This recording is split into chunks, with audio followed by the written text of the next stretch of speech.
Hello and welcome to the NewsX Sunday Garden Roundtable.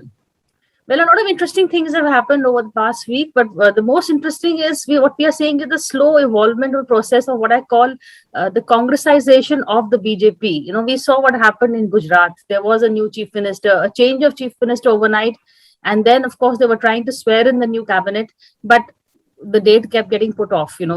Probably the knowing Modi and Shah, it won't be put off for too long. But at the end of the day, this doesn't happen in the BJP. It used to happen in the old BJP of Vajpayee Advani. It hasn't happened much in the Modi BJP. This is something that does happen very often in the Congress. If we recall what happened in Rajasthan and Madhya Pradesh when they took a while, we were not even sure who is going to be the CM face after the elections. So, given that, is the BJP slowly moving towards are we seeing the Congressization of the BJP? Joining me for this rather controversial topic is Sandeep Ghosh. He's an op-ed writer and a commentator. We have Rashid Kidwai, author of 24 Akbar Road, and PKD Nambiar, a commentator and a political analyst. Rashid, it's a very catchy title, but on ground, how does it translate? Would you agree with me when I say this? Yeah, it depends. It depends whether you're using it as a compliment or you're just trying to run them down. Because I remember a political commentator has once said that end of the day, all political parties in India are the Congress. I mean, they are kind of template working style, and the BJP, particularly under Narendra Modi, is proving that. But they must, someone who has written extensively on Congress, I would say that they should be very careful about it, because look, end of the day, what happened when Indira Gandhi and Rajiv Gandhi had this kind of, they played musical chair and there was a revolving door policy vis-a-vis chief ministers. Chief ministers were dropped and all these things were said and written. That is a master stroke. What a beautiful thing that's done. Powerful chief minister is removed and some nobody has come in. So, the sum and substance of it, this is anti the spirit of democracy, because in democracy, you need to give weightage to the strength of an individual. You need to have a chief minister in the state who is acceptable by the MLAs fundamentally, essentially. I would just conclude by saying that, there's a Urdu couplet which says, "Jab Khuda husn deta hai, nazakat aa hi jati hai."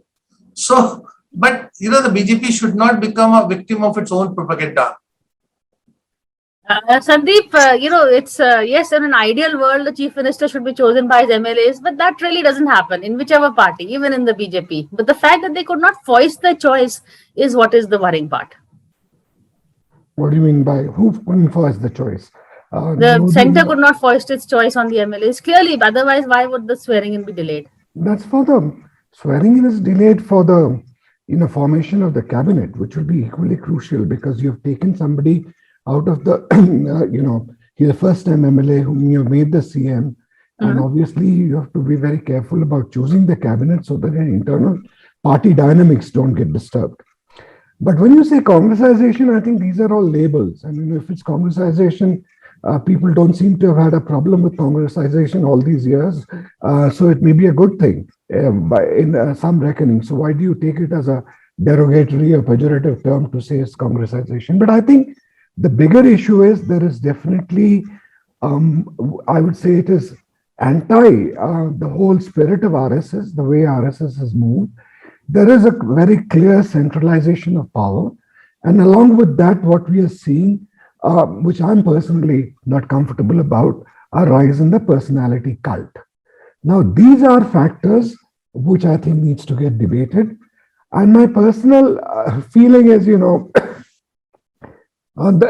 given the BJP structure, given that its dependence on the RSS cadre and the grassroots, this cannot be a permanent change. Ultimately, nobody is permanent in politics.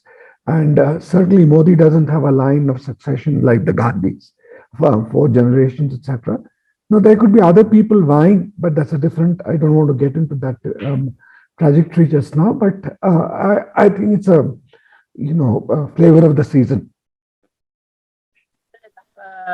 Nambiar, first, your first thoughts on what this whole, the title rather, the Congressization of BJP. Do you see that happening?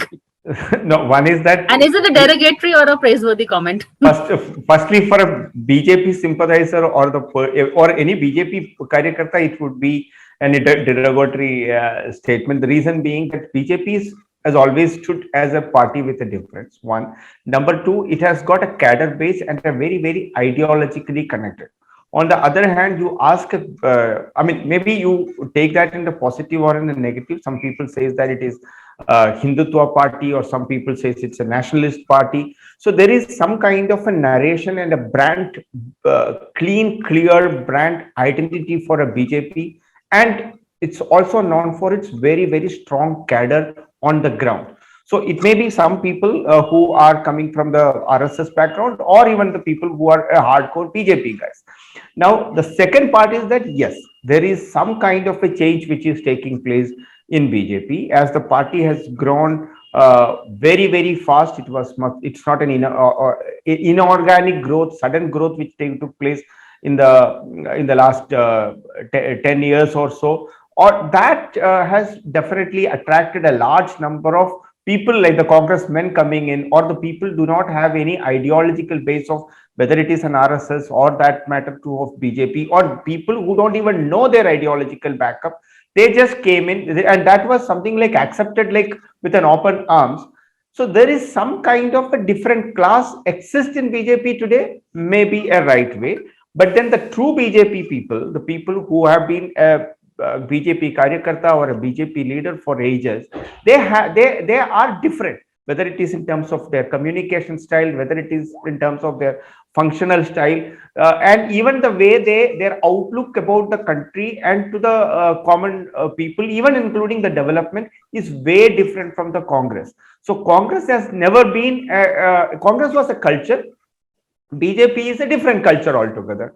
Congress do not have a specific character. BJP do have a strong character. So then congressmen, for some of the Congress leaders who say is that, yeah, we are not a party. We are more of like a leader and a group of people attached. So it's a collection of small groups is Congress. But whereas in the BJP, there is a structured, or it's a very well structured organization from the booth to the national level to the parliamentary these things, and you keep seeing that there is a change. You can say Amit Shah may have a better hold on the party, but then there is JP Nadda who is the president. So as the Venkaiah Naidu or the Rajnath Singh, the people and the leadership is keep changing. As Sandeep ji rightly said, there is no succession plan that a junior Modi will come and take over. So there will be somebody else after a Modi will come. That is for sure in BJP. So from that point of view, laughing because Yogi is known as the junior Modi. No, but no comments. But Nambiar is saying, making a very significant comment. I don't want to take up time. He's talking about an old BJP, new BJP. Now, that itself, I think, is a change. You cannot have these people coming in, at least some of the heavyweights, like, say, Jyotiraditya Scindia, and etc., and say that, okay, you are not, pure BJP. You are a different BJP, and you'll be treated by a different standard. So that itself can cause a lot of tension. And if you don't want that tension, then you end up diluting what you were saying the earlier, very, very pristine BJP. That's a good point, actually. In fact, I was also going to take this argument, the old BJP and the new BJP. So is then a heavyweight like your state Chief Minister Rashid, Shivraj Singh Chauhan doesn't really fit into this new BJP, does he?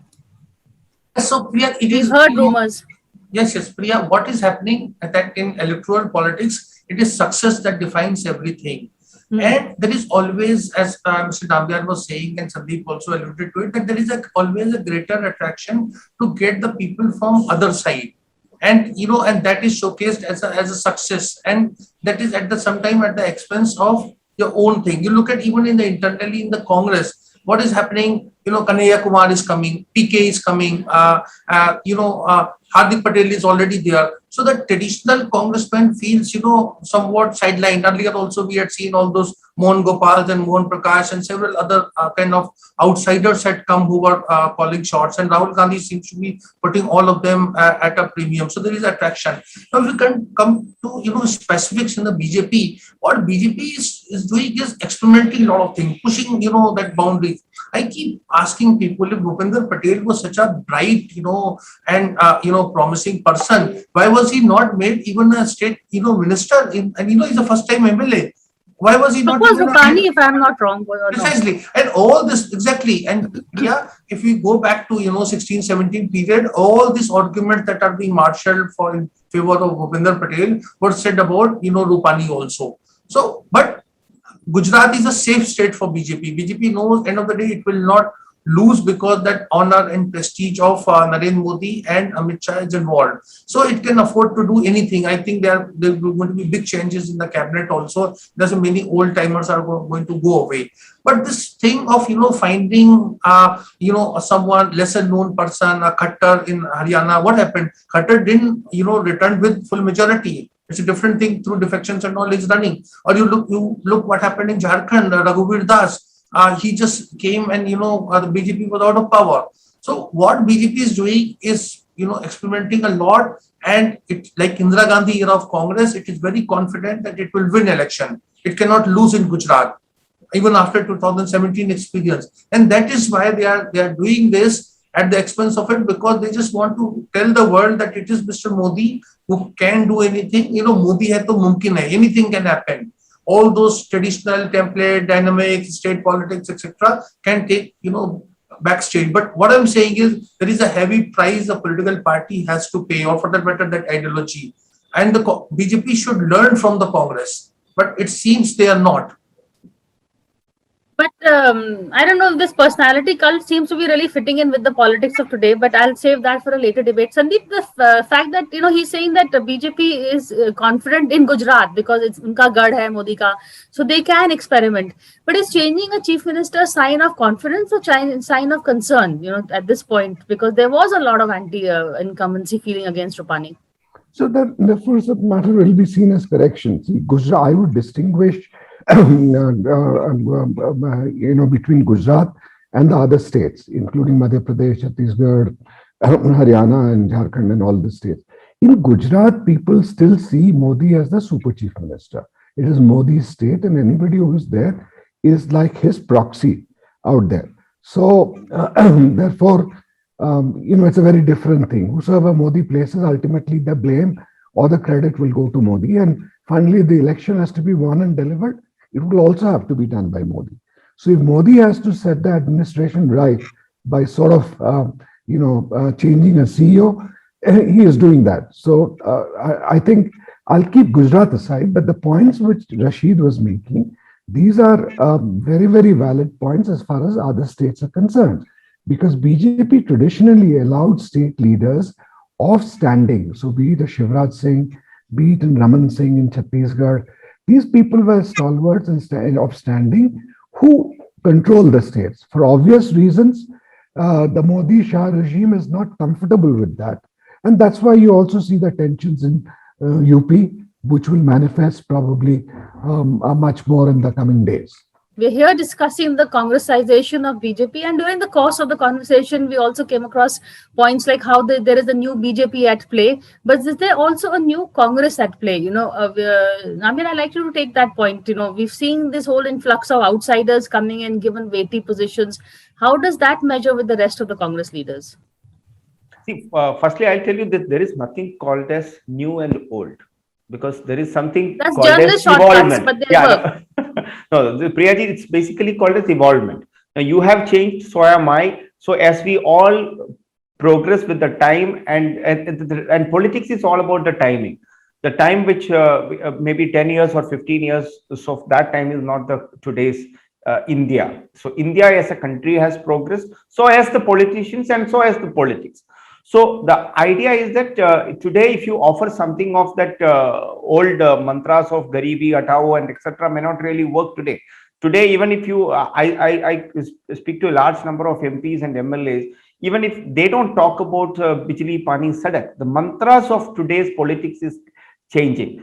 So the one is that BJP understood it pretty much faster, maybe because of Mr. Modi, and he was known to the governance, maybe with his experience in the Gujarat. So they have transformed themselves as a party with action, a party with values. While remaining with the values, they also become a party of an action. On the other side, the Congress, what happened was it has got legacy issues. It has got leadership issues, and it also had leadership issues not only just at the center, also in every state. So it was basically the younger generation and the older generation was not really able to get along, or the older generation was not really able to leave the power and get them to be on a retirement position. So there was a crisis of Congress as sort, and these crises as used as an opportunity by BJP.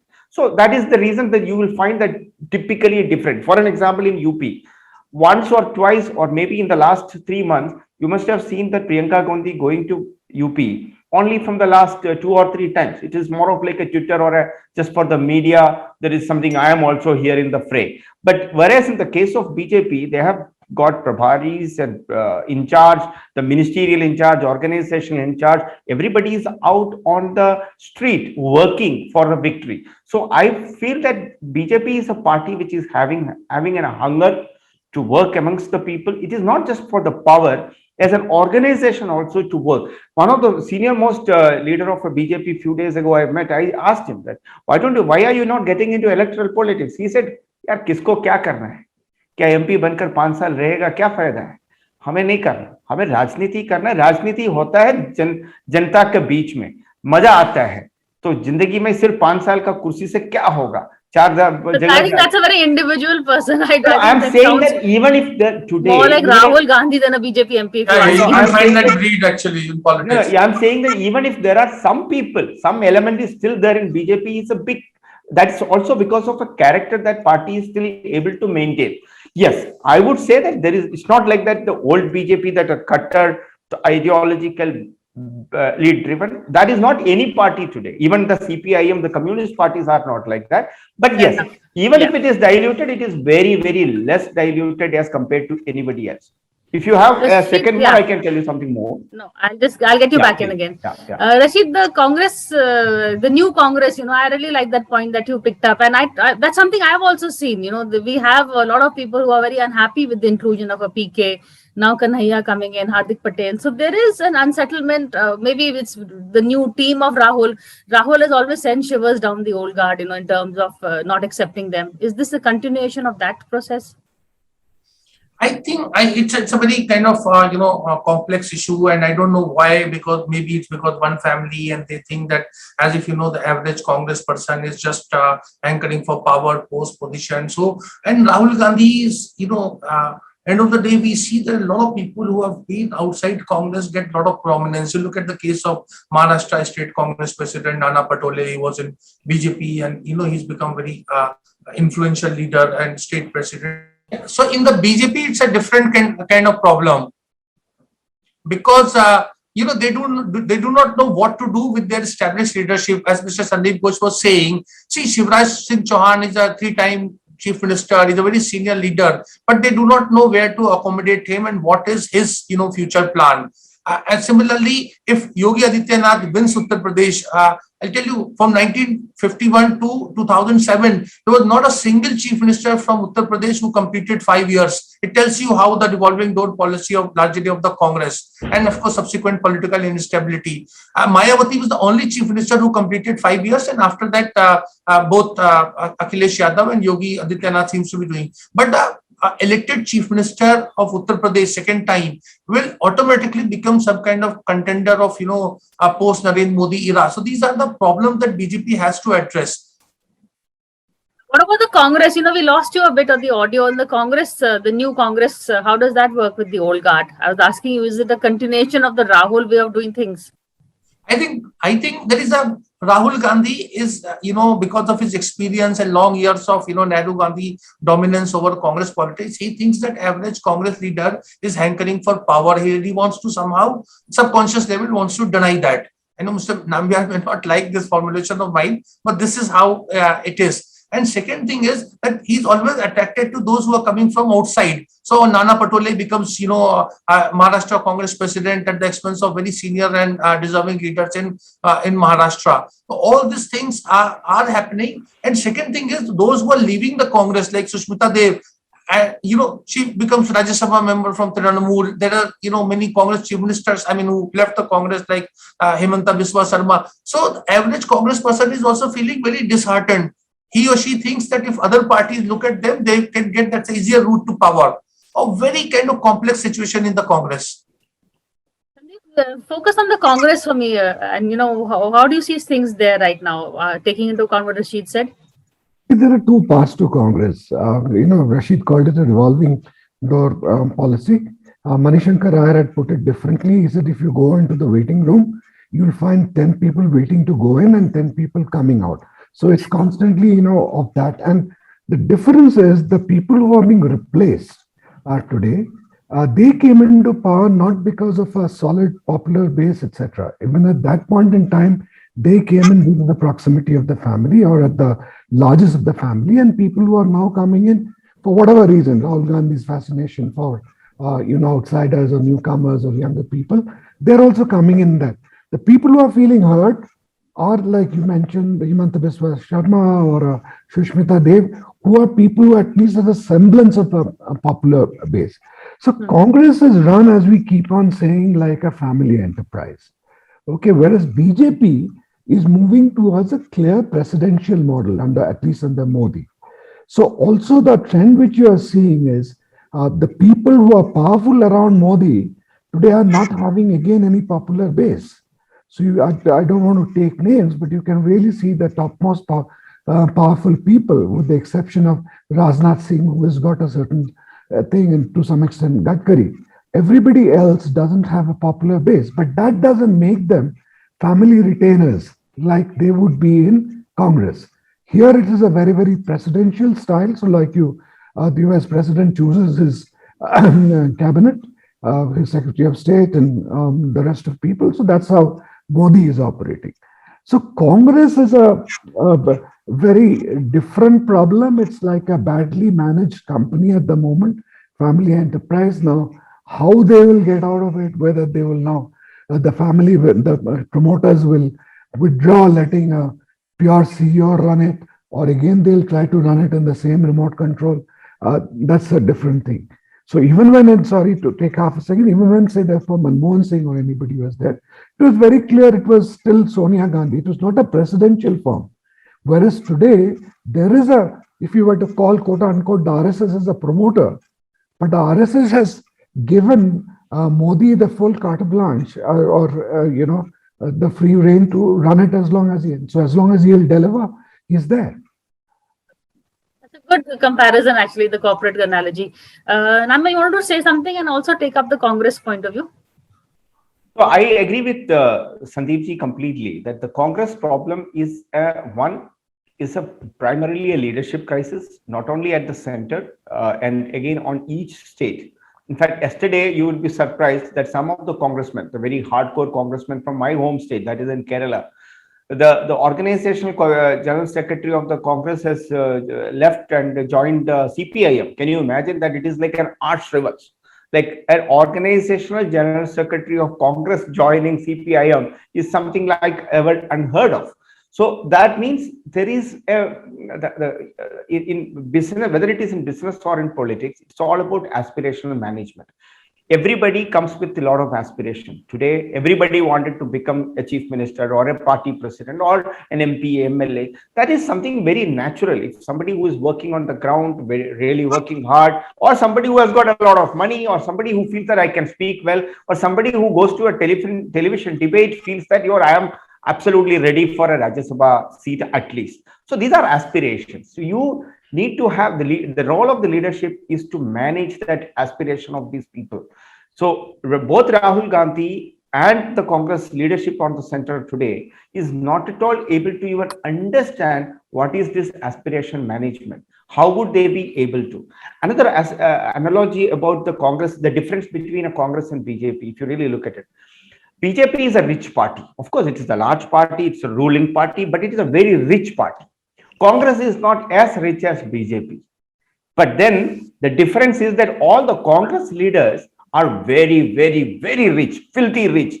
But whereas on the other side, you will not find the BJP leaders are not at all rich. They still remain in the same bracket or in the little upper and here and there. So the difference is that one is a party who is creating rich people and rich leaders, or like a jamindars or kings or queens on different places. On the other side, it is creating leaders who are supposed to come and work and do their role, and there is no permanent seat. The beauty is that all these changes, leadership changes, if you really look at it, the heavyweights like Yadiyurappa has been asked to go.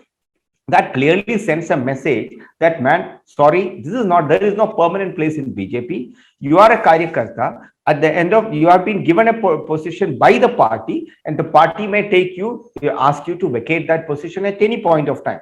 Now, it is for a political party or an organization to decide how to win an election. Is winning an election and giving that governance what it wants, not the chief minister wants. So the change is definitely already there. It may be a very good business model if it is effectively implemented. I'm going to cut you because we're totally out of time. Otherwise, I have to cut the thing. But thank you all. And the Yadurappa test and the Rupani test, will it be work with Yogi? That is the test, because it's okay to remove a chief minister, but to remove a very popular chief minister, can they do that? That would be the real test of the center versus state strength in BJP terms alone. But thank you all for this discussion, and we'll see you all again same time next week.